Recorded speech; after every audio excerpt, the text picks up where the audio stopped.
The rain came without warning that afternoon in Lagos, the kind of rain that turns the streets into rivers and sends everyone scrambling for shelter. But Amara didn't run. She stood there at her usual spot, at the chaotic junction of Ogwelegba, watching her oranges roll across the wet pavement, her entire day's profit threatening to wash away with the storm. At 22 years old, she had learned that life rarely gave warnings before it struck, and running had never saved her from anything. Her clothes clung to her thin frame, her headscarf heavy with water, but her eyes remained fixed on something else entirely.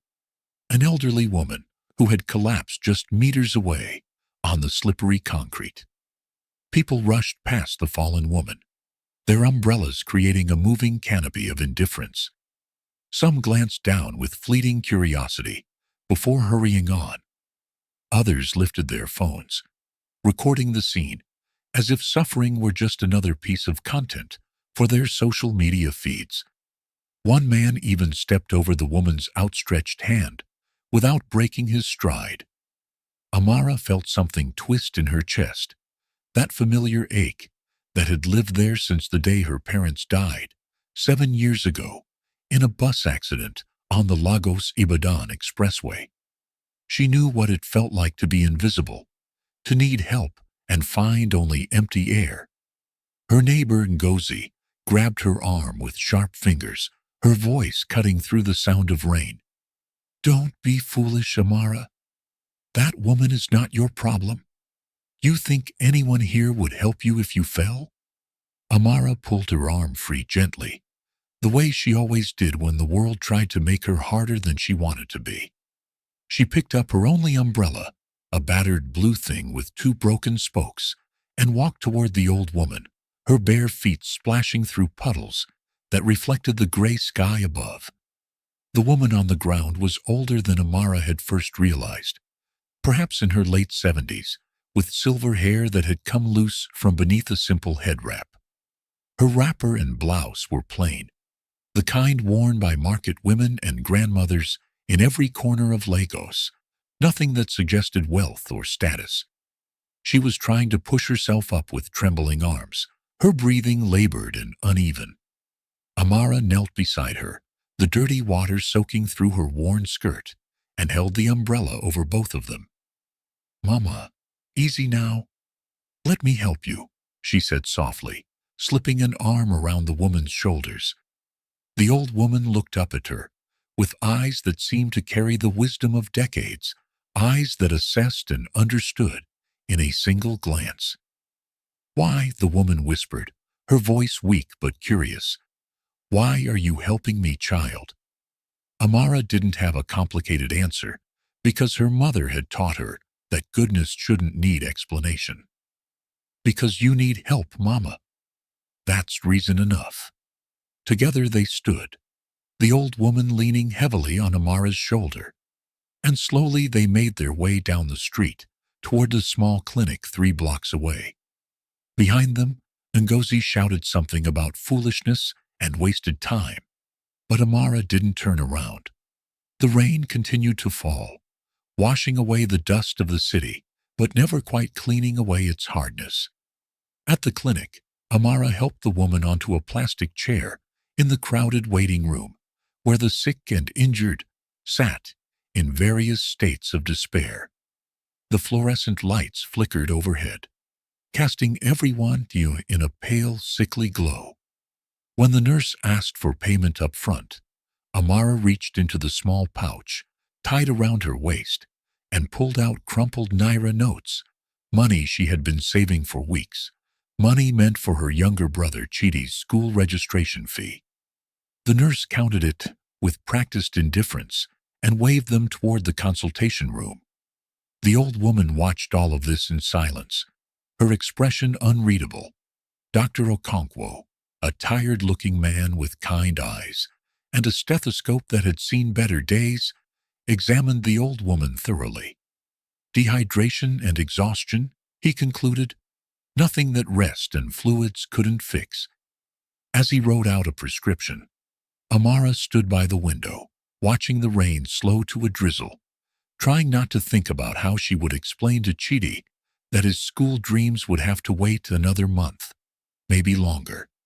When they left the clinic an hour later, the old woman seemed stronger, her steps more certain. They stood together under the awning of a closed shop, and the woman turned to face Amara fully for the first time. "What is your name, child?" she asked. "Amara, Mama. Amara Okafor." The old woman smiled, a smile that transformed her entire face, making her seem younger somehow despite the deep lines etched by time. "Amara, it means grace, doesn't it? How fitting." She reached out and touched Amara's cheek with a gentle hand. "I am Mama Aduni. Where do you sell your fruits, Amara?" Amara gestured vaguely toward Ojuelegba Junction. "At the main crossing, Mama. Every day except Sunday." Mama Aduni nodded slowly, as if committing this information to memory. Then she did something unexpected. She removed a small ring from her finger, nothing fancy, just a simple band with a tiny blue stone, and pressed it into Amara's palm. "Keep this," she said, "not for its value, but as a reminder that goodness always leaves a mark." Before Amara could protest, or even properly thank her, Mama Aduni had flagged down a passing Kiki and disappeared into the flow of Lagos traffic, leaving Amara standing there with a ring in her hand and a strange feeling in her heart that something significant had just occurred, though she couldn't quite name what. Life moved forward the way it always did in Lagos, relentlessly, without pause for reflection or sentiment. Amara returned to her fruit stand the next morning, her body aching from the previous day's efforts, her mind still calculating how many weeks it would take to save up Chidi's school fees again. The scholarship he had earned was a miracle in itself, a full ride to one of the best secondary schools in Lagos, but they still needed 20,000 naira for registration. And uniforms. It might as well have been 20 million. Ngozi was already at her own stand when Amara arrived, selling ground nuts and plantain chips, and she wasted no time in spreading her interpretation of yesterday's events. "See our Saint Amara," she announced loudly to the other vendors, her voice dripping with sarcasm. "Helping old women in the rain like Mother Teresa. I wonder what she was expecting in return. Maybe the woman had money hidden in her wrapper?" The other sellers laughed, not cruelly exactly, but with the weary cynicism of people who had learned to expect nothing from life except what they could grab with their own hands. Amara said nothing, arranging her oranges in neat pyramids the way her mother had taught her, making them look abundant even when they weren't. She had learned long ago that defending yourself to people determined to misunderstand you was like trying to hold water in a basket, exhausting and pointless. But the words still stung, settling into that tender place in her chest where she kept all her private hurts. That evening, when she returned to the single room she shared with Chidi in a Face Me I Face You compound in Bariga, her brother was studying by candlelight because NEPA had taken the electricity again. He looked up when she entered, his young face so serious, so much older than 16, had any right to be. "Sister, how was today?" he asked, and she heard the real question underneath. "Did you make enough?" She set down her basket and sat beside him on their shared mattress, its springs long dead, its fabric patched in so many places it looked like a map of their struggles.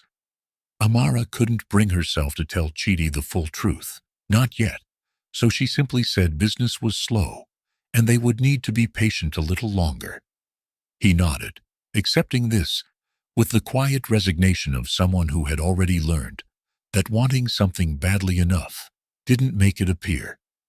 Later, after they had shared their dinner of gari and watery soup, after Chidi had fallen asleep with his mathematics textbook still open on his chest, Amara sat by their small window and looked out at the compound courtyard, where children played under the mango tree despite the late hour. She thought about Mama Aduni, wondered if the old woman had made it home safely, wondered if she would remember the girl who had helped her, or if Amara would just become another forgettable moment in a long life full of moments. She thought about her mother, who used to say that kindness was its own reward, that heaven was keeping record even when earth forgot. But some nights, when the weight of responsibility pressed down on her shoulders like a physical thing, Amara wondered if heaven was paying attention at all, or if her mother's wisdom had been the beautiful delusion of a woman who hadn't lived long enough to see how the world really worked. The ring Mama Aduni had given her sat on the windowsill, catching fragments of moonlight, and Amara touched it gently, as if it were a talisman against despair. She didn't know then that across the city, in a mansion in Ikoyi that covered more ground than her entire neighborhood, Mama Aduni was sitting with her grandson, telling him a story about a girl who helped a stranger in the rain, and that this story would change everything. Chief Olamide Badmus was not a man easily moved by stories of human kindness, because in his 52 years on earth, 30 of them spent building an oil empire that made him one of the wealthiest men in Nigeria. He had seen too many performances of goodness that were really just auditions for reward. He sat in his leather chair in his study, a room filled with awards and photographs of himself, with presidents and dignitaries, and listened to his grandmother with the patient indulgence of someone humoring a beloved elder. "Grandma," he said when she finished, his voice measured and cool, "she probably recognized you. People know our family. She helped you expecting something in return." Mama Aduni shook her head slowly, a gesture of disappointment that cut deeper than any argument could. "Olamide, when did you become so hard, so suspicious of everyone?" He stood and walked to the window that overlooked his manicured gardens, his hands clasped behind his back, in a pose that had become his armor against vulnerability. "I became careful, Grandma. There's a difference.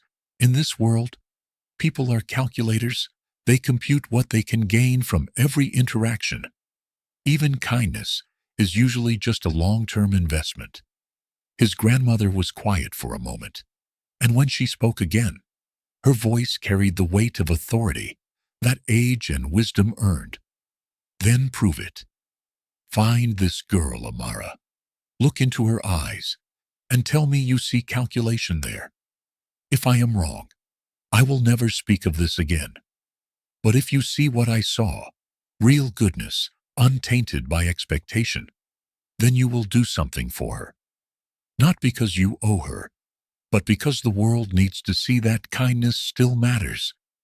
Chief Olamide turned from the window, ready to argue, but something in his grandmother's expression stopped him. She rarely asked him for anything.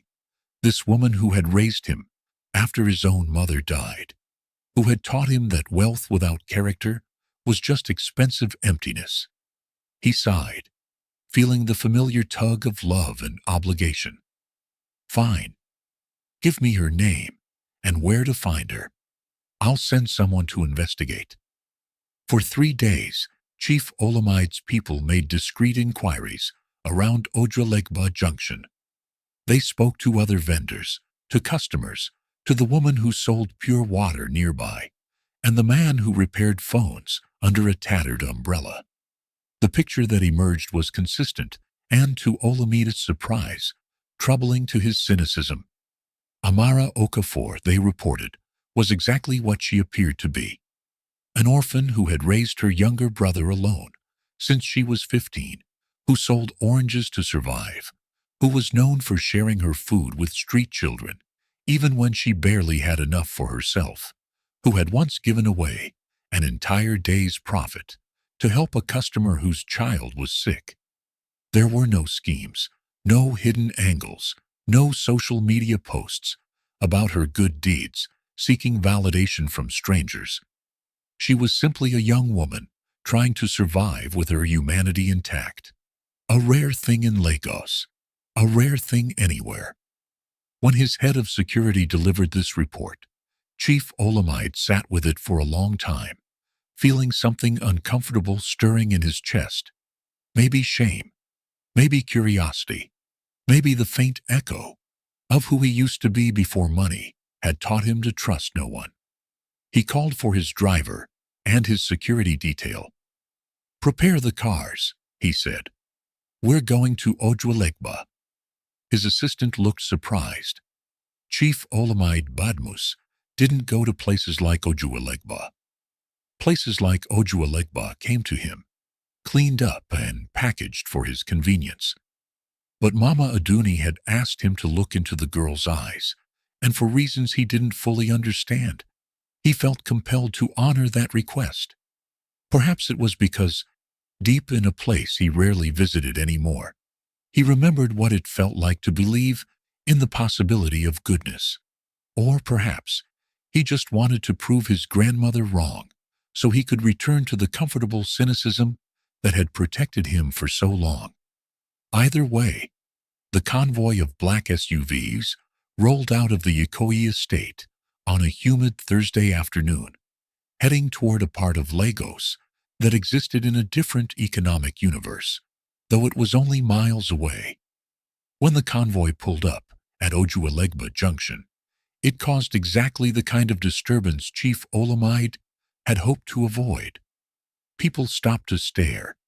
Vendors abandoned their stands to get a better look, and Okada riders slowed their motorcycles to witness whatever important event was unfolding. Men in dark suits and sunglasses emerged from the vehicles first, scanning the area with the practiced wariness of those paid to anticipate danger. Then Chief Olamide himself stepped out, tall and imposing in an agbada that probably cost more than everything in the market combined. Ngozi nearly dropped her tray of ground nuts when she saw the procession heading toward Amara's stand. Her mind immediately leaped to the worst conclusion: that Amara had done something criminal, that the old woman she helped had been someone important and had died, that this was police or worse. A small, shameful part of her felt vindicated, as if Amara's goodness had finally been revealed as a disguise for something darker. But when the security men asked, "Which one is Amara Okafor?" with professional courtesy rather than aggression, Ngozi's certainty wavered. Amara herself was in the middle of weighing oranges for a customer when she heard her name. She looked up to see a wall of suits, and behind them, a man whose face she vaguely recognized from billboards and newspaper photos, though she couldn't quite place him. Fear gripped her immediately. In Lagos, when powerful people came looking for you, it rarely meant good news. Her first thought was of Chidi. Had something happened to her brother? Her hands started to shake as she stepped forward. "I am Amara," she said quietly, her voice barely audible over the noise of the junction. One of the security men gestured politely toward the lead vehicle. "Please, madam, Chief Badmus would like to speak with you." "It's not trouble," he added, seeing the panic in her eyes.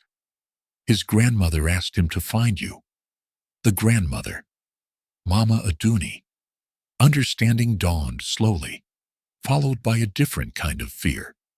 The old woman she had helped was connected to Chief Olamide Badmus, the oil billionaire whose company name was on half the petrol stations in Lagos. What could such people possibly want with her? The ride to Ikoyi was surreal, like being transported to a different planet that happened to exist in the same city.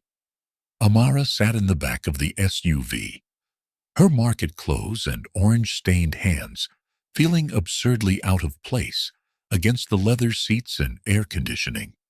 She tried not to touch anything, afraid she might soil something worth more than she could ever repay. The security man who sat beside her made small talk, probably trying to ease her visible anxiety, but she could barely process his words. Her mind raced through possibilities each more terrifying than the last. When they arrived at the Badmus estate, the massive gates rolling open to reveal gardens and fountains, and a house that looked like something from a film, Amara felt her stomach twist. She was led through corridors with marble floors, past artwork and vases, and furniture that seemed to exist purely for beauty rather than function. Finally, they brought her to a sitting room where Mama Aduni waited, and the old woman's face transformed with a warm smile when Amara entered. But now, Mama Aduni looked different, dressed in expensive aso-oke, with gold jewelry at her neck and wrists, looking every inch the matriarch of a wealthy dynasty. "Mama," Amara said, hardly believing this was the same woman she had helped in the rain. Before Mama Aduni could respond, heavy footsteps announced Chief Olamide's entrance. He filled the doorway with his presence, his face set in an expression of carefully controlled neutrality. His eyes found Amara and held her there, assessing, calculating, looking for the truth beneath the surface. "So," he said, his voice deep and formal, "you're the girl who helped my grandmother." It wasn't a question, but Amara nodded anyway. He walked slowly into the room, circling her slightly like a lawyer, cross-examining a witness. "Tell me, Amara Okafor, why did you help her? What were you hoping to gain?" The questions hit like accusations, and Amara felt something in her chest constrict. She had spent her last money to help Mama Aduni, had asked for nothing in return, and now she was being interrogated as if she were a criminal. Amara's voice, when she finally spoke, was quiet but steady, carrying the dignity of someone who had nothing to hide, because she had nothing to lose. "I helped her because she needed help, sir. I didn't know who she was. I didn't know she was your grandmother. I just saw an old woman who had fallen in the rain, and people were walking past her like she was invisible. I know what that feels like, to need help and find no one willing to see you. So I helped her because it was the right thing to do, because my mother taught me that we're supposed to take care of each other, because—" Her voice cracked slightly, emotion breaking through. "Because if we don't help each other, then what's the point of any of this?" Tears gathered in her eyes, but she refused to let them fall, refused to give this powerful man the satisfaction of seeing her break. Chief Olamide stared at her in silence, and something shifted in his expression, some calculation being recalibrated. Mama Aduni stood from her chair and walked to Amara, taking the young woman's hands in her own. "Look at her hands, Olamide," she said softly. "Look at them." Amara's hands were rough and calloused, from years of peeling oranges, her nails short and rimmed with dirt that wouldn't wash out no matter how hard she scrubbed. They were the hands of hard labor, of survival, of someone who had never known the luxury of expecting anything from life except what she could earn through her own effort. These were not the hands of a schemer or a social climber. These were the hands of a girl who had helped a stranger because it was right, without thought of reward. Chief Olamide looked at those hands for a long moment, and something in his chest, something he had thought long dead, stirred uncomfortably. He had built his fortune on being able to read people, to spot the angle, to identify the hustle before it could touch him. But looking at this girl with her worn clothes and honest eyes and hands that told the story of her life, he couldn't find the deception he had been so certain was there. Mama Aduni guided Amara to sit down and then turned to her grandson with an expression that was both gentle and firm. "Olamide, this girl used her last money to take me to the clinic, money she had been saving for her brother's school fees. She didn't have to do that. She chose to do it, even though it meant sacrifice. When was the last time anyone in your circles did anything without calculating what they would get back?" The words landed with precision, and Chief Olamide had no answer. He sat down slowly in the chair across from Amara, his imposing presence softening slightly. "Tell me about your brother," he said, and this time his voice held curiosity rather than suspicion. So Amara told him about Chidi, about the scholarship he had earned through brilliant grades, despite studying by candlelight, about his dreams of becoming an engineer, about how she had promised their parents before they died that she would take care of him, that she would make sure he had a chance at a life better than the one they had lived. She spoke about selling oranges for 7 years, about the compound where they lived, about the calculations she did every night, trying to stretch money that was never enough. She didn't tell these things seeking pity. She told them simply as facts, as the reality of her existence. When she finished, Mama Aduni was crying softly, and even Chief Olamide's jaw was tight with emotion. He was working hard to contain. "How much is the school registration?" he asked. 20,000 naira, sir, and maybe 10,000 more for uniforms and books." To Chief Olamide, these amounts were laughable, the kind of money he spent on a single lunch without thinking. But he saw in Amara's face how these numbers represented mountains, represented the difference between her brother's dreams, living or dying. Mama Aduni spoke then, her voice carrying the authority of matriarchal decree. "I want to pay for the boy's entire education, Olamide. Not just registration, everything, all the way through university if he wants it." Amara gasped, her hand flying to her mouth. "Mama, I can't. That's too much." But Mama Aduni shook her head, reaching out to cup Amara's face with tender hands that had seen decades of life and learned what truly mattered. "Child, do you know why I walk the streets sometimes, dressed simply without guards or drivers? Because I need to know if goodness still exists in this world, if people can still see another human being in need and respond with compassion rather than calculation. Most days, I find only indifference or people who recognize me and suddenly become helpful because they know who I am. But you helped me when you thought I was nobody, when helping me cost you something precious, when there was no possible reward. That kind of goodness is rare, Amara. It deserves to be honored." Chief Olamide watched this exchange, and something fundamental was shifting inside him, like tectonic plates moving deep beneath the earth's surface. He thought about all the people in his life who smiled and bowed and called him sir, who rushed to fulfill his every whim, and he realized he had no idea if any of them would help an old woman lying in the rain, if there was nothing in it for them. He had surrounded himself with transactional relationships and called it wisdom.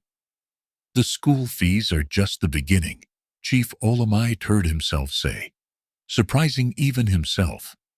"Amara, I own a fruit import business that's been struggling because I've had the wrong people managing it, people who care more about their cut than the actual work. You know fruit, you know selling, you understand customers. I want you to manage it. I'll pay you a proper salary, train you in the business aspects you don't know yet. Consider it an investment in someone who still remembers what integrity looks like." Amara couldn't speak. Her mind couldn't process what was happening. This morning she had woken up, wondering how she would make enough to buy rice for dinner. And now, a billionaire was offering her a job. His grandmother was promising to educate her brother, and the entire foundation of her life was shifting beneath her feet like sand. "Why?" she whispered. "Why are you doing this?" It was Mama Aduni who answered, squeezing Amara's hands. "Because life rewards the pure in heart. My child, maybe not always when we want, maybe not always how we expect, but eventually, you planted seeds of kindness without knowing if they would ever grow. And now, you're seeing the harvest." The following weeks transformed Amara's life in ways that felt like a dream she kept expecting to wake from. Chidi registered for his scholarship school, his face glowing with disbelief and joy when Amara told him what had happened. She started working at the fruit import business, learning about wholesale purchasing and distribution, about managing employees and negotiating with suppliers, discovering she had a natural talent for business that had been buried under the daily struggle to survive. Chief Olamide watched her work with growing respect, seeing how she treated the warehouse workers with dignity, how she remembered everyone's names, how she could spot quality fruit with a glance, and knew exactly how to talk to market vendors, because she had been one of them. Slowly, his cynicism began to crack, and he found himself smiling more, laughing occasionally, remembering what it felt like to believe that people could still surprise you in good ways. One morning, Amara asked for the afternoon off, and when Chief Olamide asked why, she said she wanted to go back to Ojalegba Junction. He offered to send her in one of the company cars, but she refused gently. She wanted to take the Danfo like she used to, wanted to walk the same streets, wanted to remember where she came from. When she arrived at the junction, she was dressed better than before, but not ostentatiously. She had chosen her clothes carefully, wanting to show respect for her new position, without creating distance from the people who had been her community. She brought boxes of oranges, the best quality from the warehouse, and began giving them away for free. The vendors gathered around, confused, curious, some suspicious. Ngozi stood at the edge of the crowd, her face a complicated mixture of shame and envy, and something that might have been regret. Amara looked at her directly, without anger, without triumph, just with the gentle sadness of someone who understood that fear and hardship could make people cruel. "Sister Ngozi," Amara called out softly, "come, take some oranges for your children." The older woman's eyes filled with tears, and in that moment, something hard in her expression finally crumbled. She walked forward slowly, and Amara filled her basket with the beautiful golden oranges, squeezing her hand briefly in forgiveness. As the sun began to set over Lagos, painting the chaotic city in shades of amber and gold, Amara stood at that familiar junction and felt the circle completing, from struggle to grace, from invisibility to dignity, from the girl who helped a stranger to the woman who would never forget what it felt like to need help. Somewhere across the city, in the cool elegance of the Badmus estate, Mama Aduni sat with her grandson on the veranda, sipping hibiscus tea and smiling as she watched the evening fold itself into night. "You see now," she said softly. Chief Olamide nodded, his throat tight with emotions he had forgotten how to name. "I see, Grandma. Kindness is never wasted. Even the smallest act of love can change a destiny." And in that moment, with the city's noise humming in the distance like a familiar song, they both understood what Amara had taught them. That in a world obsessed with transactions and calculations, the most radical thing you could do was to help someone simply because they needed help, to give without expectation, to plant seeds of compassion, and trust that life, in its own time and its own way, would ensure those seeds found fertile ground. The hand that lifts another, after all, is never left empty.